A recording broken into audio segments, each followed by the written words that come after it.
Hi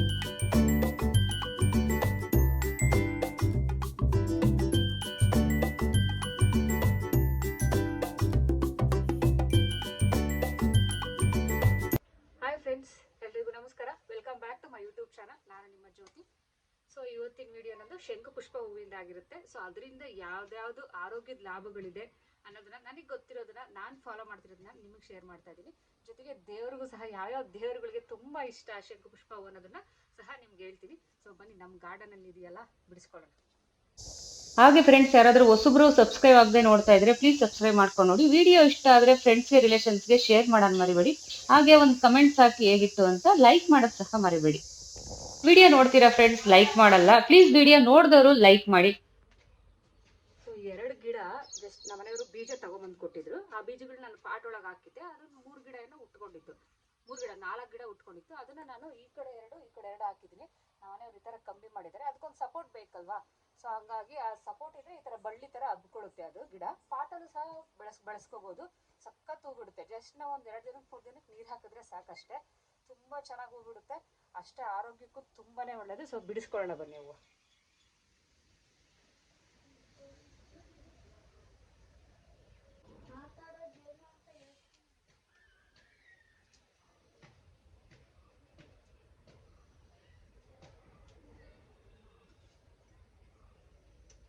ಇದು ಹೂವು ನೋಡಿ, ಅದು ಶಂಕುದಾಕಾರ ಇದೆ ಹೂವು. ಅದಕ್ಕೋಸ್ಕರನೇ ಇದನ್ನ ಶಂಕು ಪುಷ್ಪ ಹೂವು ಅಂತಾರೆ. ಸೊ ಎಷ್ಟೊಂದು ಹೂ ಬಿಡುತ್ತೆ ಗೊತ್ತಾ. 2 ಗಿಡ ಸ್ಟಾರ್ಟಿಂಗ್ ಅಲ್ಲಿ 1, 2, 4 ಆ ತರ ಬಿಡ್ತಿತ್ತು. ಇವಾಗಂತೂ ಒಂದು ಬೌಲ್ ಫುಲ್ ಬಿಡುತ್ತೆ. ನನ್ಗೆ ಟೀಗೂ ಆಗುತ್ತೆ, ಜೊತೆಗೆ ದೇವ್ರ ಪೂಜೆಗೂ ಸಹ ನಾನು ಬಳಸ್ತೀನಿ ಇದೇ ಹೂವನ್ನ.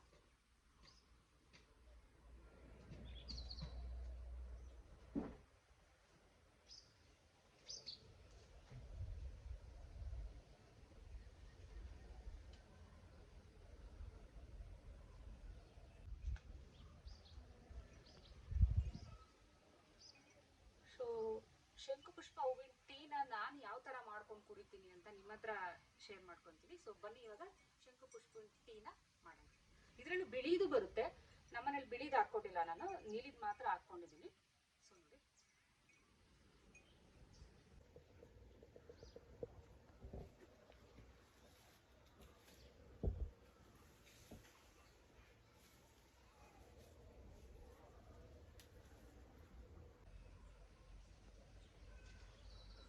ಸೊ ನನ್ನ ಟೀಗೆ ಇಷ್ಟು ಸಾಕಾಗುತ್ತೆ. ಇಷ್ಟು ಮಾತ್ರ ಬಿಡಿಸ್ಕೊಂಡಿದ್ದೀನಿ. ಸೊ ಈ ಶಂಕು ಪುಷ್ಪವನ್ನ ಒಂಚೂರು ತೊಳ್ಕೊಳ್ಳೋಣ. ಧೂಳಿರಲ್ಲ, ಮನೆ ಒಳಗಡೆನೆ ಹಾಕೊಂಡಿರೋದಲ್ವಾ. ಆದ್ರೂ ಒಂದ್ಸತಿ ನೀರ್ಗೆ ಹಾಕ್ಬಿಟ್ಟು ತೊಳ್ಕೊಳ್ಳೋಣ. ಈ ತರ ತೊಟ್ಟಿ ಇರುತ್ತಲ್ಲ, ಇದೆಲ್ಲ ಬಿಡಿಸ್ಕೊಟ್ಟು ಈಗ ಈ ತರ ಬಿಡಿಸ್ಬಿಟ್ಟು ನೀರ್ಗೆ ಹಾಕ್ಬಿಟ್ಟು ಸ್ವಲ್ಪ ನೀರು ಗೆದ್ಬಿಟ್ಟು ಆಮೇಲೆ ಕಾಯಿಸ್ಕೊಳ್ಳೋಣ. ಸೊ ಇಷ್ಟೊಂದು ಬೇಕಾಗಲ್ಲ, ಒಂದು 10 ಆದ್ರೆ ಸಾಕಾಗುತ್ತೆ ನಮಗೆ. ಈ ಥರ ಎಲ್ಲ ಇದೆ. ಹಿಂದ್ಗಡೆ ತೊಟ್ಟಿರುತ್ತಲ್ಲ, ಅದನ್ನು ತೆಗೆದುಬಿಟ್ಟು ಹಿಂಗೆ ಬಿಡಿಬಿಡಿಯಾಗಿ ಹಾಕ್ಕೊಳ್ಳೋಣ. ನಾವೇನು ಇದಕ್ಕೆ ಔಷಧಿ ಹಾಕಿರಲ್ಲ, ಏನಿರಲ್ಲ, ಧೂಳುನೂ ಇರಲ್ಲ ಒಳಗಡೆ. ಆದರೂ ಸುಮ್ಮನೆ ನೀರು ಒಳಗಡೆ ಒಂದ್ಸತಿ ಹಾಕಿ ತೆಗೆದು ಬಿಡೋಣ. ಈ ಥರ ಎಲ್ಲ ತೊಟ್ಟು ತೆಗೆದು ಬಿಡೋಣ.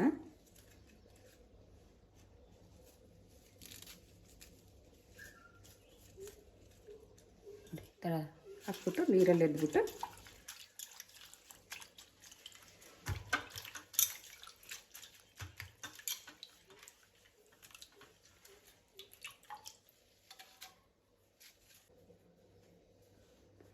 ನನ್ನ ಮಗಳು ಕುಡಿ ಅಂದರೆ ಇಲ್ಲ ಅಂತಾಳೆ ನೋಡಿ. ನೀನು ಕುಡಿತೀಯ ಬಿಡಪ್ಪ, ಜಾಣ ನೀನು. ಇದನ್ನ ಸ್ವಲ್ಪ ಹೊತ್ತು ಒಂದು 2 ಮಿನಿಟ್ಸ್ ಇಲ್ಲ 3 ಮಿನಿಟ್ಸ್ ನೀರಲ್ಲಿ ಕುದ್ರೆ ಸಾಕಾಗುತ್ತೆ ಇದು. ಫೈನಲಿ ಈ ಥರ ಕುದೀತಾ ಇದೆ ಶಂಕು ಪುಷ್ಪ ನೀರು. ಸಾಕು, ಒಂದು 3 ನಿಮಿಷ ಆಯಿತು ನಾನಿಟ್ಟು. ಸೋಸ್ಕೊಳ್ಳೋಣ.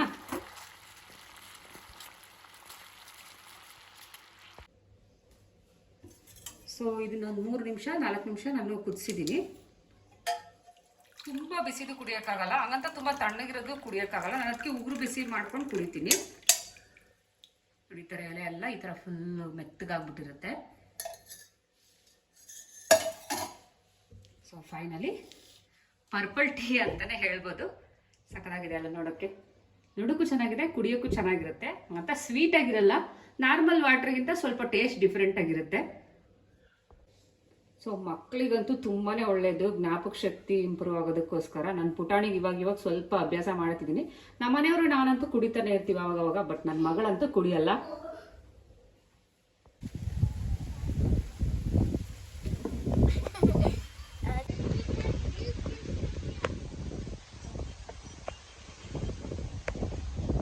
ಬೆನಿಫಿಟ್ಸ್ ಹೇಳ್ಬೇಕಲ್ವಾ ನಿಮಗೆ, ತುಂಬಾನೇ ಬೆನಿಫಿಟ್ಸ್ ಇದೆ. ಮಕ್ಕಳಿಗೆ ತುಂಬಾ ಒಳ್ಳೇದು. ಜೊತೆಗೆ ಪ್ರೆಗ್ನೆನ್ಸಿ ಇರೋರು ಆದಷ್ಟು ಅವಾಯ್ಡ್ ಮಾಡಿ ಕುಡಿಯೋದಕ್ಕೆ. ಎಂಟಿ ಸ್ಟಮಕ್ ಅಲ್ಲಿ ಬೆಳಗ್ಗೆ ಕುಡಿಯೋದ್ರಿಂದ ತುಂಬಾನೇ ಬೆನಿಫಿಟ್ಸ್ ಇದೆ ಅಂತ ಹೇಳ್ತಾರೆ. ಬಟ್ ನಾನು ಎಂಟಿ ಸ್ಟಮಕ್ ಅಲ್ಲಿ ಕುಡಿಯಲ್ಲ. ಬಿಕಾಸ್ ನಾನು ಬೆಳಗ್ಗೆ ಹೊತ್ತು ಆಲ್ಮೋಸ್ಟ್ ಸ್ವಲ್ಪ ಜೀರಿಗೆ ನೀರು ಇಲ್ಲಾಂದ್ರೆ ಚಿಯಾ ಸೀಡ್ಸ್ ನೀರು ಕುಡಿತೀನಿ. ಪ್ರೆಗ್ನೆನ್ಸಿ ಇರೋರು ಮಾತ್ರ ಕುಡಿಬಾರ್ದು ಫ್ರೆಂಡ್ಸ್, ಆದಷ್ಟು ಅವಾಯ್ಡ್ ಅಲ್ಲ, ಪೂರ್ತಿ ಕುಡಿಲೇಬಾರ್ದು ಅಂತಾನೆ ಹೇಳ್ಬೋದು. ಜೊತೆಗೆ ನಮ್ಗೆ ಈ ಶುಗರ್ ಇರೋರ್ಗೆ ಆಯ್ತು, BP ಕಂಟ್ರೋಲ್ ಇರೋದಕ್ಕೆ, ಜೊತೆಗೆ ನಮ್ಗೆ ದೇಹ ಶುದ್ಧಿ ಮಾಡೋದಕ್ಕೆ, ಮತ್ತೆ ಕೊಲೆಸ್ಟ್ರಾಲ್, ಕೆಟ್ಟ ಕೊಲೆಸ್ಟ್ರಾಲ್ ಕಡಿಮೆ ಮಾಡೋದಕ್ಕೋಸ್ಕರನು ತುಂಬಾನೇ ಯೂಸ್ಫುಲ್ ಅಂತ ಹೇಳ್ಬೋದು. ಜೊತೆಗೆ ತಲೆನೋವು ಇರೋರ್ಗೆ, ಹೊಟ್ಟೆ ನೋವು, ಗ್ಯಾಸ್ಟ್ರಿಕ್ ಮತ್ತೆ ಹೃದಯದ ಆರೋಗ್ಯಕ್ಕೂ ಸಹ ಸಿಕ್ಕಾಪಟ್ಟೆ ಒಳ್ಳೇದು ಅಂತಾನು ಹೇಳ್ತಾರೆ. ಹಾಗೆ ಕ್ಯಾನ್ಸರ್ಗೂ ಸಹ ತುಂಬಾ ಒಳ್ಳೇದು ಅಂತ ಹೇಳ್ತಾರೆ. ಜೊತೆಗೆ ಒಣ ಚರ್ಮ, ಡ್ರೈ ಸ್ಕಿನ್ ಇರೋರ್ಗೆ ಪೌಡರ್ ಮಾಡ್ಕೊಂಡು ಪೇಸ್ಟ್ ತರ ಮಾಡ್ಕೊಂಡು ಹಚ್ಕೊಂಡ್ರೆ ಒಣ ಚರ್ಮ ಕಡಿಮೆ ಆಗುತ್ತೆ, ಡ್ರೈ ಸ್ಕಿನ್ ಇರೋರ್ಗೆ ಕಡಿಮೆ ಆಗುತ್ತೆ ಅಂತಾನು ಹೇಳ್ತಾರೆ. ಜೊತೆಗೆ ಹೆಣ್ಮಕ್ಳಿಗೆ ಮುಟ್ಟಿನ ಸಮಸ್ಯೆ ಇರೋದು ಸಹ ನಿವಾರಣೆ ಆಗುತ್ತೆ. ಜೊತೆಗೆ ಕೂದಲು ಉದುರುತ್ತಲ್ಲ ಜಾಸ್ತಿ ಹೆಣ್ಮಕ್ಳಿಗೆ, ಆಲ್ಮೋಸ್ಟ್ ಇವಾಗ ಎಲ್ರಿಗೂ ಉದುರುತ್ತೆ ಬಿಡಿ. ಈ ತರ ಪೇಸ್ಟ್ ಆದ್ರೂ ಆಯ್ತು, ಪೌಡರ್ ಆದ್ರೂ ಆಯ್ತು, ಯಾವ್ದಾದ್ರು ಒಂದ್ ರೀತಿ ತಲೆಗೆ ಹಾಕೊಂಡು ನಾವು ಯೂಸ್ ಮಾಡೋದ್ರಿಂದ ಕೂದಲು ಉದುರೋದು ಕಡಿಮೆ ಆಗಿ ಜೊತೆಗೆ ದಟ್ಟವಾಗಿ ಕೂದಲು ಬೆಳೆಯುತ್ತೆ ಅಂತಾನೂ ಸಹ ಇದೆ. ಇನ್ನು ಮನೆಯ ಮುಂಬಾಗಿಲು ಪೂರ್ವ ದಿಕ್ಕು ಅಥವಾ ಉತ್ತರ ದಿಕ್ಕಿಗೆ ಹಾಕೊಂಡ್ರೆ ತುಂಬಾನೇ ಆ ಮನೆಗೆ ಒಂದು ಅಭಿವೃದ್ಧಿ, ಹಣಕಾಸಿನ ಅಭಿವೃದ್ಧಿ ಆಗಿರ್ಬೋದು, ಒಂದು ನೆಮ್ಮದಿ ಶಾಂತಿ ಅಂತಾನೂ ಸಹ ಹೇಳ್ತಾರೆ. ಜೊತೆಗೆ ನಿಮ್ಗೆ ಪೂರ್ವಕ್ಕೆ ಆಗಿಲ್ಲ, ಉತ್ತರ ಆಗಿಲ್ಲ ಅಂದ್ರೆ ಈಶಾನ್ಯದಲ್ಲಿ ಒಂದು ಪಾಟ್ ಇಟ್ಕೊಂಡಾದ್ರೂ ಬೆಳೆಸ್ಕೊಂಡ್ರೆ ತುಂಬಾ ಒಳ್ಳೇದು ಅಂತ ಹೇಳ್ತಾರೆ. ಆರೋಗ್ಯದ ಸಮಸ್ಯೆ, ಹಣಕಾಸಿನ ಸಮಸ್ಯೆ ಇರೋರು ಶಿವನಿಗೆ ಪ್ರತಿ ಸೋಮವಾರ ಆಗಿಲ್ಲ ಅಂದ್ರೂ 5 ಸೋಮವಾರಗಳಾದ್ರೂ ಶಂಕು ಪುಷ್ಪ ಹೂವನ್ನ ಮುಡಿಸಿ ಆ ಹೂವನ್ನ ಹಾಗೆ ಕೂಡಿಟ್ಕೊಂಡು ಎಲ್ಲಾದ್ರೂ ಹರಿಯೋ ನೀರ್ ಒಳಗಡೆ ಬಿಟ್ರೆ ನಮ್ ಕಷ್ಟಗಳು ಸಹ ಬಗೆಹರಿಯುತ್ತೆ ಅಂತ ಸಹ ಹೇಳ್ತಾರೆ. ಹಾಗೆ ಸಾಕ್ಷಾತ್ ವಿಷ್ಣು ದೇವರಿಗೂ ಸಹ ತುಂಬಾನೇ ಇಷ್ಟ ಈ ಹೂವು, ಶಂಕು ಪುಷ್ಪ ಹೂವು ಅಂತಾನು ಹೇಳ್ತಾರೆ. ಜೊತೆಗೆ ನಮ್ಮ ಗಣೇಶನಿಗೂ ಸಹ ತುಂಬಾ ಇಷ್ಟ ಅಂತೆ. ಸೊ ನಾವ್ ಯಾಕೆ ಈಸಿಯಾಗೆ ಪಾಟ್ ಅಲ್ಲಿ ಬೆಳ್ಕೊಂಡು ನಮ್ ಪೂಜೆಗೂ ಬಳಸ್ಬೋದು, ನಮ್ಮ ಆರೋಗ್ಯದ ಲಾಭಗಳನ್ನ ಯಾಕೆ ಕೊಡ್ಕೋಬಾರ್ದು ಅಲ್ವಾ. ಪ್ರಕೃತಿ ಇದೇ ತರದ ಗಿಡಗಳನ್ನ ಎಷ್ಟೊಂದು ಕೊಟ್ಟಿರುತ್ತೆ, ನಾವು ನೋಡ್ಬೇಕಷ್ಟೇ, ನೋಡ್ಬಿಟ್ಟು ಅದನ್ನ ಯೂಸ್ ಮಾಡ್ಕೋಬೇಕು. ಈ ತರದ್ರ ಬಗ್ಗೆ ತುಂಬಾ ಜನರಿಗೆ ಗೊತ್ತಿರಲ್ಲ. ಆಕ್ಚುಲಿ ನನ್ಗೂ ಗೊತ್ತಿಲ್ಲ, ಇತ್ತೀಚೆಗಷ್ಟೇ ನನ್ಗೂ ಗೊತ್ತಾಗಿದ್ದು. ಇದ್ರದ್ದು ಕಾಯಿ ಬರುತ್ತೆ ಒಣಗಿದ್ಮೇಲೆ, ಅದ್ರ ಬೀಜಗಳು ಚಿಕ್ಕದಾಗಿ ಒಂದು ಮೆಣಸು ಇದ್ದಂಗಿರುತ್ತೆ, ಮೆಣಸಿಗಿಂತ ಸ್ವಲ್ಪ ಚಿಕ್ಕದಾಗಿರುತ್ತೆ ಕಪ್ಪುಗೆ. ಒಂದು ಪಾಟಲ್ಲಿ ಎಲ್ಲಾದ್ರೂ ಹಾಕೊಂಡ್ರೆ ಆರಾಮಾಗಿ ಈಸಿಯಾಗಿ ಹುಟ್ಟುತ್ತೆ. ಅದ್ರ ಮೇಂಟೆನೆನ್ಸ್ ಸಹ ಕಡಿಮೆ ಇರುತ್ತೆ ನಮ್ಗೆ. ನಾನಂತೂ ನಮ್ಮ ಮನೆಯಲ್ಲಿ ಮಿಸ್ ಮಾಡೋದೇ ಇಲ್ಲ. ವೀಕ್ಲಿ ಒಂದು 3 ಡೇಸ್ ಆದ್ರೂ ನಾನು ಕುಡಿತೀನಿ ಇದನ್ನ ಟೀ ಮಾಡ್ಕೊಂಡು. ನಮ್ಮ ಮನೆಯವರು ಸಹ ಕುಡಿತಾರೆ. ಜೊತೆಗೆ ಪೂಜೆಗೂ ಅಷ್ಟೇ ನಿತ್ಯ ಪೂಜೆಗೆ ಬಳಸ್ತೀನಿ ನಾನು. ಇಷ್ಟೊಂದು ಪ್ರಕೃತಿಯ ಅದ್ಭುತವಾದ ಔಷಧಿ ಗುಣಗಳಿರುವ ಶಂಕು ಪುಷ್ಪ ಹೂವನ್ನ ಮಿಸ್ ಮಾಡ್ಕೋಬೇಡಿ. ಎಲ್ಲಾದ್ರೂ ಸಿಕ್ಕಿದ್ರೆ ತಗೊಂಬಂದ್ ಬೆಳೆಸಿ ಅವುಗಳಿಂದ ಆಗೋ ಉಪಯೋಗಗಳನ್ನ ಪಡ್ಕೊಳ್ಳಿ.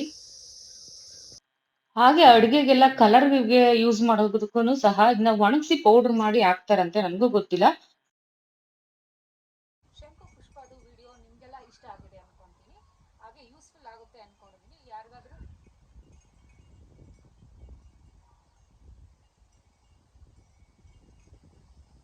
ಸೊ ತುಂಬಾ ಈಸಿಯಾಗೂ ಪಾಟ್ಗಳಲ್ಲೂ ಬೆಳ್ಕೋಬಹುದು, ಮನೇಲಿ ಕೆಳಗಡೆನೂ ಹಾಕೋಬಹುದು, ತುಂಬಾ ಚೆನ್ನಾಗಿರುತ್ತೆ. ಹಾಗೆ ಇದು ತುಂಬಾ ಜಾಸ್ತಿ ಹೂವನ್ನು ಸಹ ಬಿಡುತ್ತೆ.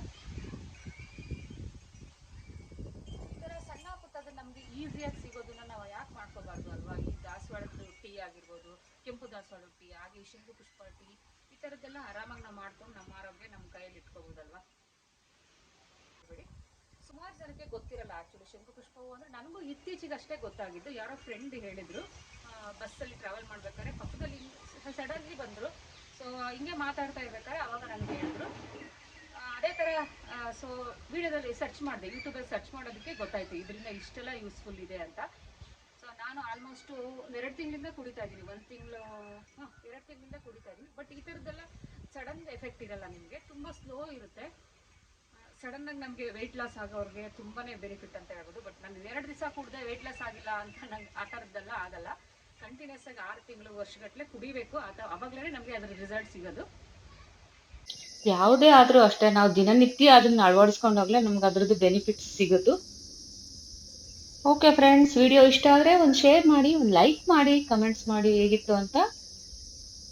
ಶಂಕು ಪುಷ್ಪ ಬ್ಲಾಗ್ ನಿಮಗೆಲ್ಲ ತುಂಬ ಯೂಸ್ಫುಲ್ ಆಗಿದೆ ಅನ್ಕೊಂತೀನಿ. Thank you for watching friends. Next ಬ್ಲಾಗ್ಗಳು ಸಿಗೋಣ. Thank you for watching. Bye bye.